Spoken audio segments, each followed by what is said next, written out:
Semana que vem, Milei completa 4 meses de governo na Argentina.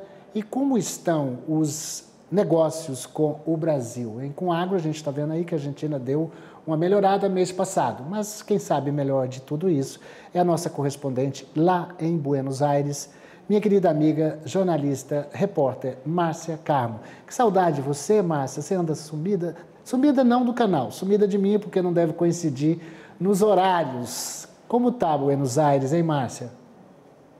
Boa tarde, Valteno. Boa tarde a todos. Eu também estava com saudades. Aqui foi um feriado longo, Valteno, até ontem, ou seja, juntou Semana Santa com o feriado de ontem, que foi o dia 2 de abril, que é o feriado aqui que marca a data em que a Argentina tentou reconquistar as Ilhas Malvinas.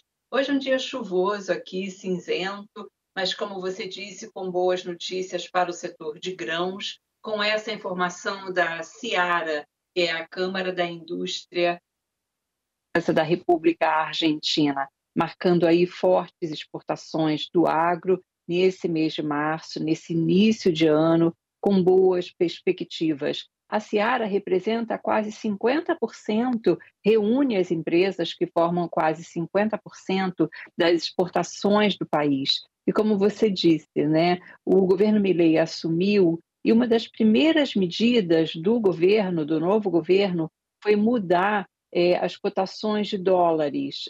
Existia uma brecha muito grande, uma desvalorização muito grande entre o dólar oficial, o paralelo e o dólar para exportação. O que o governo fez foi reduzir essa brecha e esse dólar, enfim, exportador, como chamam aqui, acabou contribuindo para maiores exportações. Mas a Seara também observa, como você também notou, Valteno, que é a indústria oleaginosa da Argentina, que é apontada como bastante moderna, ela ainda mantém uma capacidade ociosa importante. Então, isso tem gerado preocupação. Nos últimos dias, nós vimos aqui chuvas fortíssimas e elas foram boa notícia para quem esperava as chuvas, e, ao mesmo tempo, preocupação onde os lugares onde a chuva foi forte demais em alguns lugares, e outros que comemoraram, como regiões de trigo, por exemplo, Valteno. Márcia, você sabe que aqui a gente está caminhando para o fim da colheita da soja e o desenvolvimento da lavoura de milho. Como é o calendário aí na Argentina nesse momento? Olha, aqui agora é o momento da soja, né? Isso é muito importante, por isso a preocupação. Na semana passada, nós fizemos até uma reportagem, Valteno, mostrando como produtores de soja de algumas regiões da província de Buenos Aires, por exemplo, estavam preocupados porque a soja estava prestes, prontinha para a colheita, e veio uma tormenta inesperada, uma chuva, foi considerado até como quase um tufão, digamos assim. As águas de março aqui foram fortíssimas em alguns lugares, então alguns produtores sofreram, porque já estavam prestes a colher essa soja. Então, essa sem dúvida o calendário agora seria para a soja, o trigo um pouquinho mais adiante, mas complementando a informação anterior que você tinha dado, além da farinha de soja, que é muito importante essa indústria para as exportações argentinas, o outro grão muito importante que cresceu bastante nesse início de ano, segundo dados oficiais, o INDEC, né, que é o equivalente ao IBGE, foi o milho. O milho está crescendo bastante aqui. Os números, Valteno, são muito positivos nesse início de ano para a Argentina, apesar do calor que teve em janeiro, que ninguém esperava tanto calor, das chuvas excessivas em alguns lugares, mas os números são perspectivas positivas, até porque depois de 3 anos, pouco mais de 3 anos, de seca histórica. Então, as perspectivas são positivas, porém, quando a gente conversa com os produtores aqui, eles observam que o custo de produção está muito alto. Desde que Milei assumiu, teve a boa notícia para o dólar exportador, mas também os combustíveis, por exemplo, aumentaram 100%, dobraram de preço. O gás, por exemplo, outro item, né, que é necessário para fazer tudo, a nossa vida produtiva funcionar, ele aumenta a partir de hoje em torno de 400%. Então, a inflação de dezembro tinha sido de 25%, a de fevereiro foi em torno de 13%, e a de março deve ser também em torno de 13%. Mas os produtores e também consumidores em geral observam uma inflação dolarizada. O governo argumenta que isso é um caminho, é um V, a economia argentina está em recessão, mas voltará a crescer fortemente. A gente continua acompanhando aqui para ver se será assim. É importante porque, bom, a Argentina estava tão mal e durante uma campanha eleitoral tem um marqueteiro aqui, alguém que disse que se faz o diabo. Então as pessoas baixam preço, reduz tudo para poder ganhar a eleição, perde a eleição, sobra para quem assume controlar as finanças, as contas públicas. Parece que esse é o esforço do Milei, que tem oposição gigante de sindicatos e também no Congresso, mas eu acho que seria vamos dizer assim, seria um abacaxi gigante para quem quer que assumisse a presidência da Argentina. A gente sempre torce para a Argentina ir bem, porque é o nosso principal parceiro comercial aqui na América e a gente precisa da Argentina, assim como a Argentina precisa do Brasil. Como é que você está vendo as outras medidas de Milei, Márcia?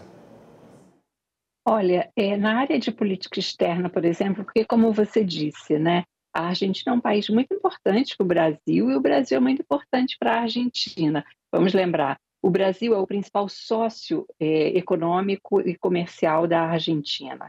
E, ou seja, as exportações aqui, principalmente, têm o Brasil como destino, principalmente na área de automotiva e tal. Já a Argentina está em terceiro lugar, se não me engano, terceiro para o Brasil, sim, Estados Unidos, China e Argentina, mais ou menos nessa ordem, se eu não estou enganada, mas a Argentina é o terceiro. Então, sem dúvida, quando a Argentina vai bem, como dizem os embaixadores que passaram por aqui, o Brasil também vai bem, é um ajudando o outro, um puxando pelo outro. Porém, na área de política externa, o presidente Javier Milei não tem planos de uma visita ao Brasil, rompendo uma tradição de quando os presidentes assumem aqui. Milei, na área de política externa, tem mostrado uma preferência clara pelos Estados Unidos, especialmente com expectativa de que nos Estados Unidos vença Donald Trump nas eleições de novembro, e também com uma aliança muito forte com o primeiro-ministro de Israel, Netanyahu, e ele também vai, em maio, para uma viagem à Espanha, para um encontro de políticos que ele mesmo define como de extrema-direita e libertários. Então, na área de política externa, os presidentes dos nossos países não têm se falado, nunca se falaram, mas, numa conversa com o embaixador do Brasil aqui, o Júlio Bitelli, ele fez uma ressalva interessante. Tudo continua funcionando, é interessante. Vieram comitivas aqui do agro para uma exposição que a gente até noticiou, gente da cultura trocando informações. Enfim, claro que politicamente seria mais forte se eles estivessem se falando, mas por enquanto existe aí um silêncio, mas os dois países continuam em movimento, como se isso já fosse pré-estabelecido. Ao mesmo tempo, sobre outras medidas aqui, o que a gente percebe é uma preocupação em vários setores com o desemprego, que o governo, como você disse, está tentando arrumar a casa. Para alguns, de maneira muito rápida, o que pode gerar desemprego. E para outros, falta diálogo, porque como o governo não tem Congresso, não tem maioria no Congresso Nacional, as medidas que o governo tem tomado, elas, na maioria, não estão passando pelo Congresso. Enfim, a Liberdade Avança, de Javier Milei, não tem a maioria no Congresso Nacional, mas sim a oposição, como você bem observou. Torcer para que tudo caminhe bem. Essa história que você falou aí da retomada não, do aniversário e negócio das Malvinas, eu vi uma notícia aí de que Milei pretendia retomar esse tema. Não sei, né? As pessoas quando vão mal também, às vezes para poder criar aí uma expectativa de aprovação no eleitorado, na população, lança medidas como essa, mas cá entre nós eu acho que as Malvinas vão continuar com a Inglaterra, né? Aqui é uma unanimidade. Se você perguntar a qualquer argentino, direita, esquerda, extrema-direita, de quem são as Malvinas? São argentinas. Então, Milei foi muito nessa onda ontem, apesar de na campanha ele ter deixado dúvidas sobre essa percepção argentina, né? Então, ontem ele já foi na onda nacional, que as ilhas são argentinas. É como você disse, né? O governo vai completar 4 meses, está enfrentando um furacão. O que vemos aqui é uma motosserra que foi o símbolo da campanha dele, foi a serra elétrica, né? Continua fortíssima. Hoje é um dia, aliás, de jornada de manifestações de vários sindicatos, principalmente dos trabalhadores do setor do Estado, porque Milei voltou a dizer ontem que é um Estado mínimo. Então, os que estão recebendo, durante o feriadão, que durou 6 dias aqui, estão recebendo e-mails de demissão, eles hoje estão realizando manifestações. Estamos vendo aqui uma Argentina bastante agitada, com uma série de medidas que acho que ainda vão ser implementadas. E o Maradona é melhor que o Pelé, tudo bem, devem achar que as Malvinas também são deles. O importante é não faltar um bom vinho aqui no Brasil, a soja deles também para nos ajudar, o trigo, que ajuda o nosso pão, e a gente vai vivendo com essa diversidade, com essa rivalidade que faz bem também para o nosso humor. Faz bem também para a gente ver você. Um abraço grande, Márcia. Obrigado pela sua participação aqui.